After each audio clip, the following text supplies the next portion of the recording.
Hello, everyone, and welcome to the Rob and Mo Show. I've not thought of a snappy intro line because What? it's bloody Real Madrid. It's Real Madrid, Rob.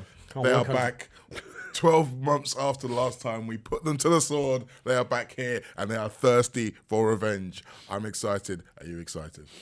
Yeah, I am. I'm trying to remember what I felt last year because I think I felt differently after the game than before the game, and I'm hoping for a similar set of emotions. And what I mean by that is because of this sort of elongated group stage thing, although it's Real Madrid at Anfield, it's not the same as Real Madrid at Anfield of yesteryear because where it was shit or bust, two-legged tie type things or in a smaller group situation. So I went into the game last year, Real Madrid at Anfield, it'll be an occasion. But when we took them to that sword, I came away thinking, oh, we've put a marker down here. Yeah. Didn't expect us to put a marker down here. And then we went on to beat Man City that weekend. So it was probably the best week of the season apart from winning the actual league. They come to Anfield with us not in quite the same fettle. No. And that means I've got very mixed emotions going into tonight. Well, it's interesting, isn't it? Because the spectre of last year, you mentioned the City kind of chaser to the Real Madrid shot and how great that was and how it really did elevate the season. Both of those teams are in better fettle than they were, and Liverpool are worse, I think it's fair to say. So there is an element of it could go as wrong this year as it went as right last year. But I do think that Aston Villa performance came in the nick of time. I think it allowed everyone to feel a little bit better about this group of players and think that, yes, it hasn't been perfect. They've had hard lines at some times. They've had poor performances at other times. But there is still a load of good players in there. And I think it was notable from Arne Slot yesterday in his press conference. Every time that he praised Real Madrid, he said, yes, but we're good too. He's right on. He's coming for, I think, unfair stick. I mean, it's obviously unfair if you're sane and rational because he's won us the league and we're only 10 league games into a season. So, people doubting him, I've found bizarre. I found that the way people have almost, I say people, I mean, the banter merchants on the internet have tried to sort of twist or interpret every nuance of his behaviour as if he's showing some lack of control or losing it or what have you. I actually think he's been really calm, cool, and has helped well. When the ship is properly steady, we can say you could see how he managed to do that back then. I totally agree with you about the nick of time element of Villa. I think had we drawn or lost that, God, I think Real Madrid, you know, they're big enough and ugly enough to smell blood at the best of times. But boy, the blood would be all over the Anfield turf as they walked onto the pitch. We look like something like our old selves. I'm hoping that the fact that the defeats were all together and they weren't punctuated. Do you know what I mean by a couple of wins, a couple of draws, that we will at some point, fingers crossed, be able to go, that was just a mad fortnight and a half. But it's too early to call that. It's interesting that, isn't it? Because I remember at the time when Liverpool were losing 4 and 5 games, I remember thinking to myself, if Liverpool had split some of these wins, rather than going 7 wins then 5 defeats, if they'd kind of been mixed up a little bit, beginning, people might have been calmer. But you make a good point. It's almost like you can just kind of box that little period off as just like some kind of weird state, whereas if it had been mixed in, you'd think, well, maybe there's a longer problem. We'll have to wait and see if that's how it turns out. But you've seen that, it's just to digress, let's just keep on it for a second, Mo. My memories of seasons where other great teams, and we had to know, well, this is a great team, it's the title-winning team, but I remember 1 or 2 of the Ferguson teams having a blip where there were 4 or 5 defeats or not winning games on the bounce, but they were able to get it out of their system and then go. And Man City, another case in point, I think was it the COVID season, they got beaten by 4-5-2 by Leicester early on, they had a wretched little phase, but it was a compact phase, and then they went and never looked back. No, that's a good point. So I vividly remember when Newcastle beat United 5-0. The week after that, they went to Southampton, lost 6-3.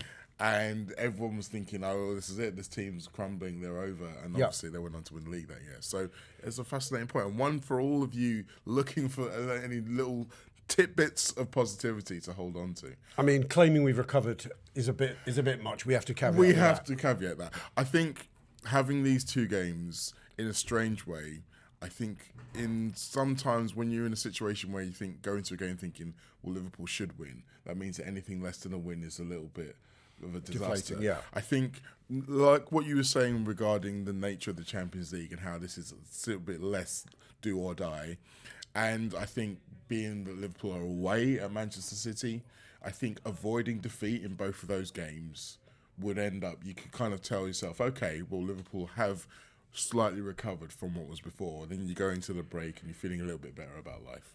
I agree. I think not losing is the key. I mean, a draw and a win in either way around it comes would be very, very good for morale. It would provide a foundation for a proper recovery. And there are a bank of more manageable games coming up as well. So to hit them feeling good would be nice, as opposed to feeling we have to. I think we've got Forest after the international break at home. I mean, it's not possibly not just our luck, not the bad Forest that we've seen from the beginning. We don't know yet. But well, the Sean Dyche Forest is still very much up for debate, isn't it? It is up for debate, but it'll be a frustrating afternoon, even if we win, I'm sure, for sure. But that's by the way. But it's the start of a run of fixtures, which our Liverpool will be rated as 85% favourites by the bookies before ball is kicked. It'd be nice to hit those fixtures, having not soiled our own cage again by having chalked up another defeat or two. Would you take a draw tonight before the ball's kicked? Yes, I would take a draw tonight. Again, I think Me too. Liverpool could absolutely recover from that and go on. And we also have to look at it from the other point of view.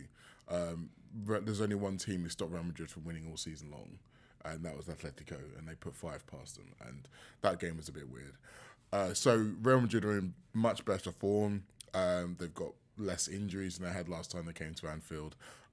They're playing in a slightly different way. They look like they've configured the round pegs and square holes a little bit. They've got Bellingham, who's not really playing as a striker, but he's playing a little bit more advanced than the rest of the midfield. And you've got Arda Güler on the right-hand side. Oh, is he first team now? Yeah. But of Rodrigo. Yeah, it's a strange situation because they've become a little bit more of a counter-attacking team. They've become a team who doesn't really need the ball as much.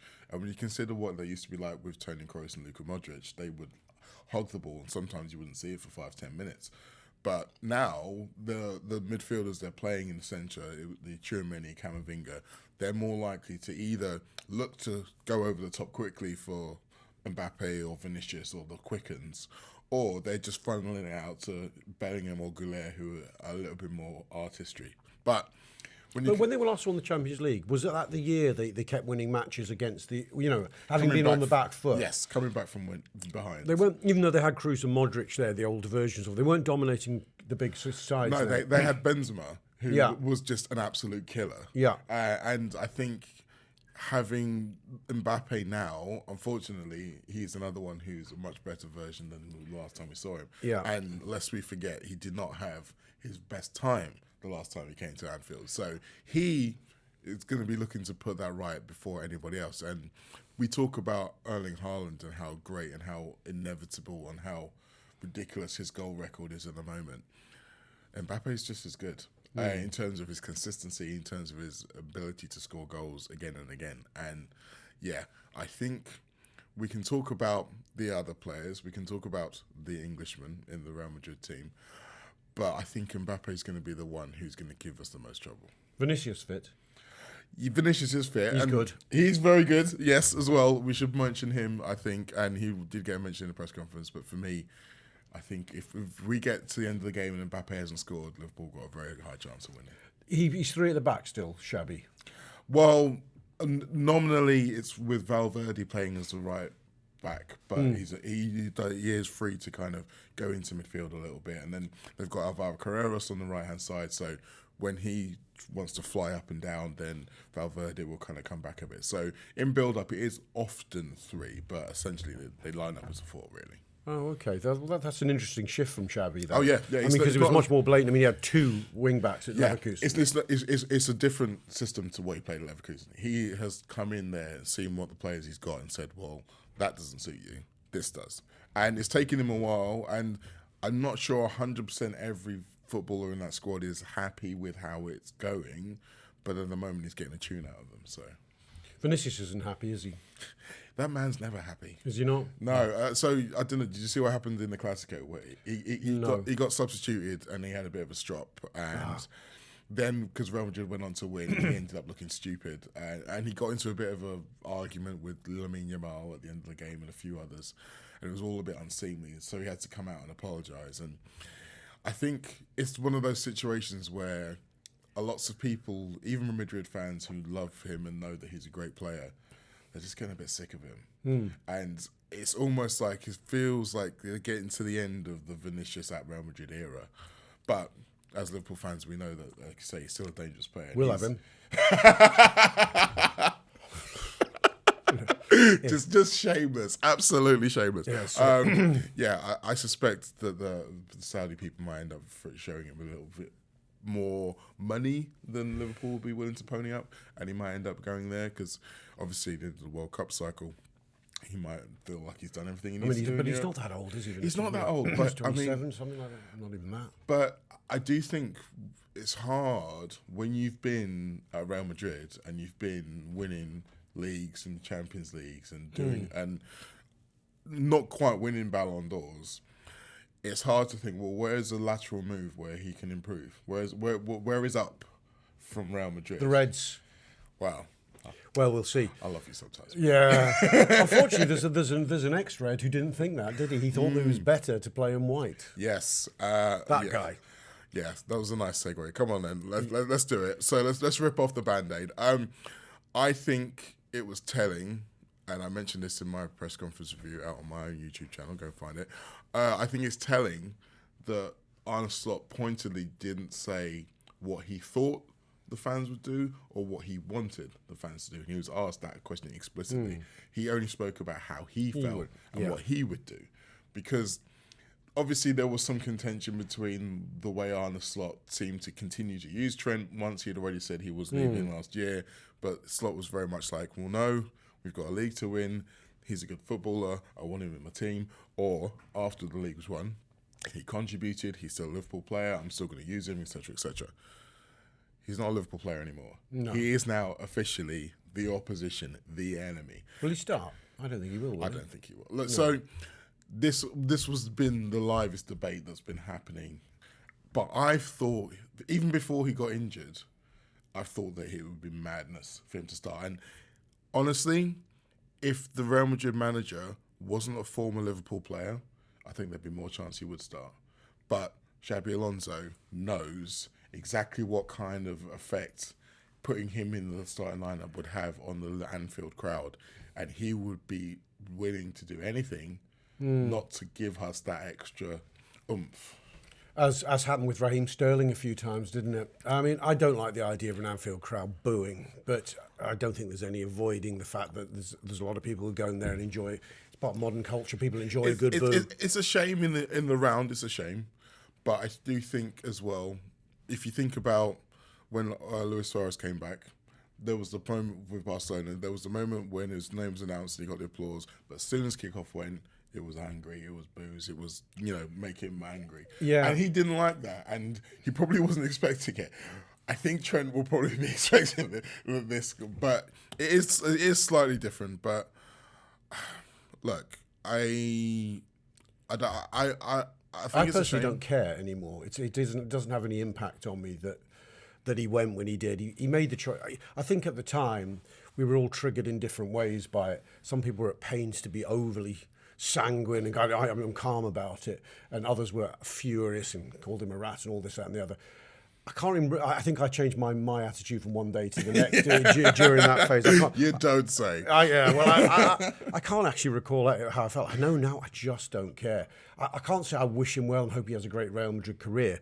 And I wouldn't even rule out the fact that if he has a terrible Real Madrid career, he can come back, as Michael Owen nearly did once upon a time. So all can be forgiven if you're a good footballer. But just right now, he's just of little interest to me. And he's a sideshow in this game. I'd like to say that much. Yeah. That's very true. I think for me, the interesting thing about it is that I don't think he'll start, as I mentioned. Yeah. I think if the game's in the balance, as in if there's a 1-goal lead either way, then I wouldn't be surprised if he doesn't come on. If Real Madrid are maybe 2-0 up, then I feel like he's got more chance of coming on. Because again, it's another one of those things that can change the atmosphere around the ground. and he can. I mean, obviously, when he was playing for Liverpool and it happened, it kind of works against us. Yeah. In this situation, I think it will do the opposite. It might. I mean, I've got mixed feelings again on whether that's a positive thing where you target another player, because especially in this case where the players themselves have a great deal of affection for Trent, I imagine still, right? They consider him a friend. They might not like it. You know, it's one thing booing, I don't know, a player, I suppose Suarez had been a teammate. I suppose you can still say that Sterling had been a teammate. Yeah. So, yeah, the crowd managed to get out, the players managed to go on. But Trent was a real icon of the club, a leader in the dressing room, deputy, vice captain. So I'm not entirely convinced it would serve our purposes to be booing him for 90 minutes if he started or came on. But anyway, let's not talk about him. We're giving oxygen and let's talk about them. Let's talk about us. We've done that section. Okay, so let's talk about team then. Yeah. Because we've mentioned about how improved the performance was against Aston Villa. A large part of that was the sight of the midfield, all looking like they used to last season, all looking like the title-winning midfield, as we like to call them, registered trademark. And Szoboszlai in particular, being the marathon man, dropping back to help out in terms of build-up, getting forwards in terms of being able to be on the edge of the box, getting attacks, but leading the press. I think that was the thing that you saw most prominently in that game. They were harrying Aston Villa all over the pitch. Yep. I kind of tried to ask Arne Slot about how do you make sure that you still get that kind of performance when Wirtz is there, even if Szoboszlai's paperback. He didn't really kind of get what I was going for, so he didn't really fully answer it. But I do think it's a live question, and there was it's a big question. There was an element for me of watching Aston Villa saying, "This is great in the short term because Liverpool are playing better." But for the long-term plan of having Florian Wirtz in the team, is it great? Well, yeah, I had the same sort of set of mixed emotions. When the team dropped before kickoff and Wirtz wasn't in the team, I was disappointed straight away. I enjoy watching Florian Wirtz play, and I'm very, very invested in seeing a successful Liverpool team with him being in it, because I think it'll be really exciting to watch. As Jurgen Klopp reminded us, he's a very, very good player. People shouldn't have doubts about his ability. So for him not to be in the team was disappointing. Then you see the team prevail really, really well without him. In fact, really so convincingly that you think, how's he getting back into this team? And I don't quite know. I mean, the interesting point is we bought 3 players that cost us over best part of 300 million together: Ekitike, Isak and Wirtz. Now, if we're to revert to the title-winning team, and the team we put out against Aston Villa was the title-winning team, except Ekitike in for Nunes. And the goalkeeper. You go, well, so if Isak was fully fit for tonight, are you putting Isak and Ekitike together? I mean, in the midst of the losing streak, you go, just do anything, right? Yeah. Anything seemed possible in the middle of that streak. But when you see the title-winning chemistry, alchemy, reassembled, you go, maybe that is just why we won the bloody league. Because we had 3 hard-running, skillful midfield players to provide a defensive shield and an attacking line of press. And everything else works as a consequence of that. You take one element out and you weaken them by, well, a third of what that is. And I thought from the minute Florian Wirtz was picked in midfield, game 1, I thought, this will look exciting when it's going for us. But he's not a midfield player, and I'm just not having these. I mean, not in that sense. He's a 4th attacker. Yeah, I mean, in the kind of traditional old school 90s, Scholes, Keane, Gerrard, Vieira, who can do everything midfielder. He's not that kind of player. He is more of a forward player. And you want him to be operating closer to the opponent's goal, I think. The interesting thing for me, obviously, in that Villa game is when he did come on, it was for Ekitike. Yeah, you could tell he was going to come on, and I was talking to Steve Graves with me, and I said to him, when Wirtz comes on, it'll be for Ekitike, because you couldn't see anywhere else you could put him on without unbalancing that performance. Yeah. You couldn't suddenly weaken the midfield. Well, give it less bite. You couldn't suddenly do that, and that he would have done that. You weren't really going to shunt him out onto the left wing because we were stretching the play with Salah and Gakpo. So it could only really be to change from an active 9 to a false 9. That was the only move without risking the defensive solidity of the side. However, for this game tonight, I do think he'll play as a 10, simply because McAllister. In a front four of sorts. Well, that remains to be seen, but I think it probably will end up being a front four. I think we'll see Szoboszlai and Gravenberch as the midfielders, and then you'll see him kind of trying to stay close to Ekitike and then Salah and Gakpo either side. Simply because McAllister played against Palace.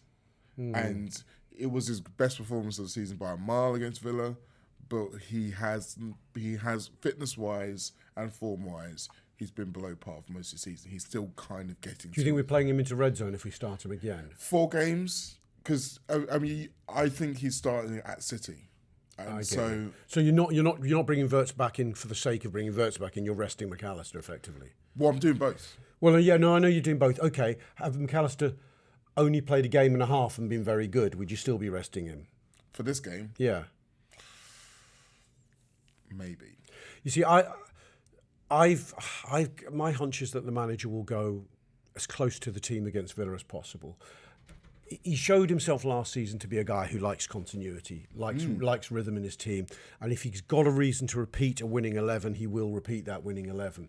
Now, there is City coming up, but the gap between Madrid and City, is it 6 days?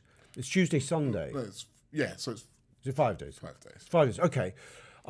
It's as near as damn it a full week, right? It's not a Wednesday, Saturday. It's not a Saturday, Tuesday kind of rhythm. This one is following hot on the heels. So you could argue, do you need to freshen up from Villa? You could argue that. I think City can sit as an island in its own right in terms of battle readiness, in terms of wear and tear, because of that 5-day gap. I think you can look at it like that. It's whether the manager thinks that McAllister playing again is risking his legs. That's the one I'm most concerned about because of how long it's taken him to get. We've finally seen the McAllister at his peak. We don't want to then absolutely rag him to death. And we also have to factor in the fact that Curtis Jones is back into the squad as well. Is he fit again? He was training yesterday. Well, that's interesting. Now, why might the manager be tempted to put Jones in then with Szoboszlai and Gravenberch as a more conventional 3? For this game? Or for this game.